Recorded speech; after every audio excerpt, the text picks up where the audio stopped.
Economic zone CPEC का एक पहला प्रोजेक्ट होगा जो कि रशकई के मकाम पे है और मोटरवे के ऊपर। तो ये एक बहुत बड़ा सिग्नेचर प्रोजेक्ट है। इससे हमारी सूबे को रोज़गार में बहुत बड़ा मौके मिलेंगे। एक रोज़गार के हवाले से हमारे नौजवानों को, और यहाँ मार्केट जो है ना इसके साथ पूरी तरह मोबिलाइज हो जाएगी और ये एक बहुत बड़ी अपॉर्चुनिटी है।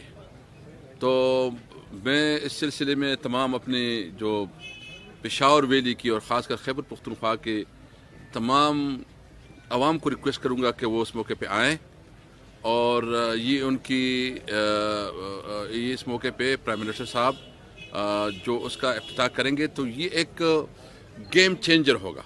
और गेम चेंजर सिर्फ ये नहीं है कि ये सीपेक का पहला प्रोजेक्ट है जो कि इनॉग्रेट होने जा रहा है इंशाअल्लाह ताला। हमारी ये भी कोशिश है कि चूँकि हमने अभी अफ़गानिस्तान के साथ एक नए सिरे से अपने रवाबित इस्तेवार की हैं। हमारी ख्वाहिश है अफ़गानिस्तान में अमन कायम हो, तमाम फरीक जो है ना वो आपस में बैठ के मुज़ाकरात से अपने तमाम मामलात तय करें और अफ़गान अवाम को अमन नसीब हो। और इस अमन से इस इलाके में बहुत बड़ी अपॉर्चुनिटीज आ जाएगी।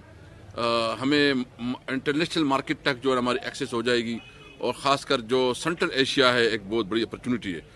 आपको पता है कि इसके हवाले से भी हमने नेशनल असम्बली में बहुत बड़ा काम किया और इसके हवाले से अफ़गानिस्तान के जो मुख्तलिफ वफूद आए, जो पोलिटिकल लीडर्स आए, जो गवर्नमेंट के नुमाइंदे आए, असम्बली के पार्लियामेंटेरियन और स्पीकर आया, तो इसकी वजह से हमारे उसके साथ एक नई वर्किंग रिलेशन डेवलप हुई है और एक नए एरा में हम दाखिल हो रहे हैं।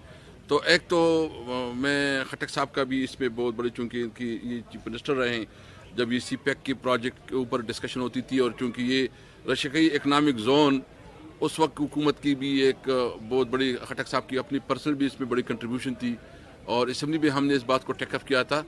तो हमारी ये ख्वाहिश है कि हम हर तरीके से